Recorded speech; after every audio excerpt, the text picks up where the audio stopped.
What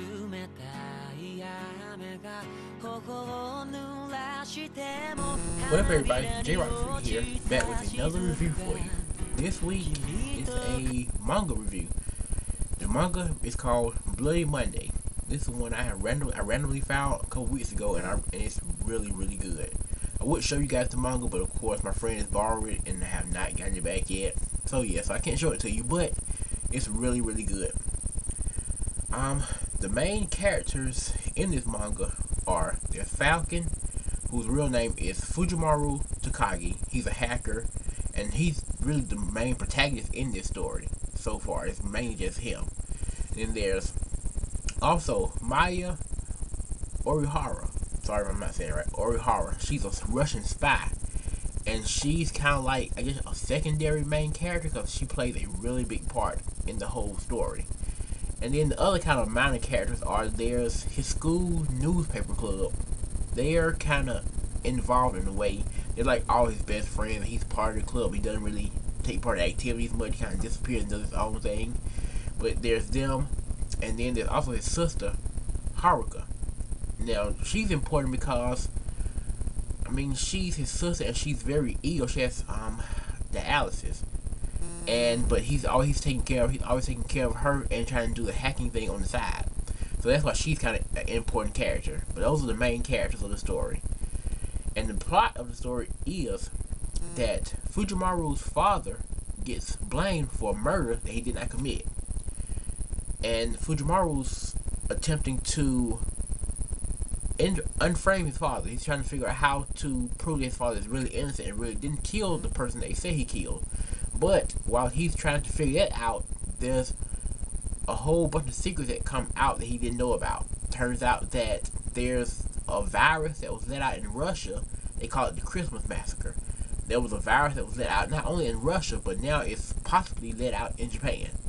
And so there's the spy Maya. There's her. She's kind of undercover. She's undercover as his teacher, as a matter of fact, to try to kind of feel and find out what he knows.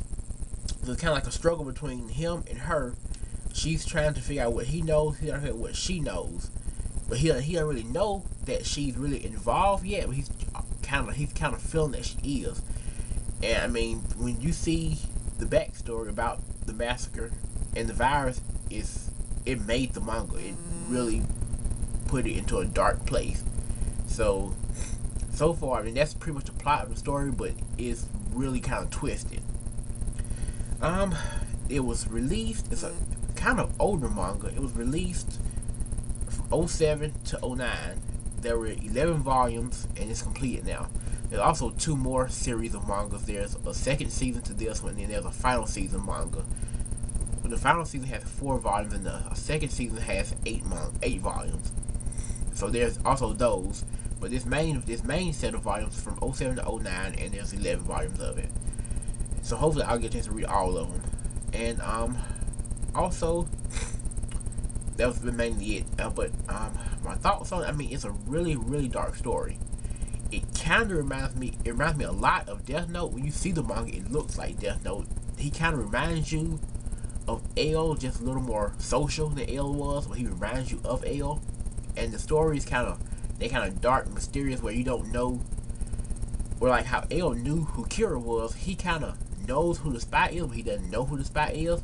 And it's kind of like a struggle between them, the same way L was struggling with Kira. And it's really interesting, and it feels like Death Note. It's just that dark kind of psychological type of manga. And I mean, I would give it a rating wise. I would give it a rating of, I say 7.5 out of 10, because so far it's really good. But there was one problem I had with it that kind of didn't put it over top for me. Kind of brought it down a little bit. I get that in a little bit. Also, there is also a Japanese TV drama based off of the manga. It's also called Bloody Monday. It was released from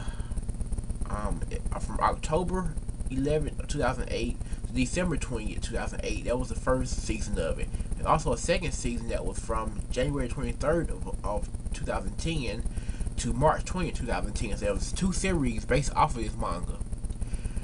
And I haven't seen them yet because I just really started reading the manga, but they look like they could be really good. And so I don't think there's any anime off of it, but there are 2 series based off of it. And the main con I had with this manga so far that just, I don't know, really brought the rating down for me was the fact that his friends found out that he was Falcon way too quick. Because the whole point of him being a hidden hacker was so nobody knew. Matter of fact, one of the girls in his news club, she was in love with Falcon. She was obsessed with the Falcon. She had no idea it was him. But like all of a sudden, he just like, once everything happened with his father, he just told everybody, and it just kind of felt rushed. Like he just said it, and they were like, "Oh, really, you're Falcon?" They were shocked for a while, and then they kind of got used to it. It was like, "Oh, he has such magnificent skills." They got kind of used to it after a while. It just didn't felt like it should have took it maybe at least to the 3rd volume before they found out he was Falcon. Maybe even to the end that he was Falcon. It just felt a little rushed to me. But I mean, there wasn't a big problem. It was something I just didn't really care for. But overall, it was a really good manga. I definitely recommend it if you're a fan of Death Note or any of those kind of like psychological type mangas. They kind of make you think. Does he know? Does he doesn't know? Does he not know? I definitely recommend Bloody Monday. It's a very good manga, and I mean, I definitely recommend it. So that was my review for this week. I hope you guys enjoy it. Check out all the rest of the videos on All In Epic Cosplay, and thanks for watching.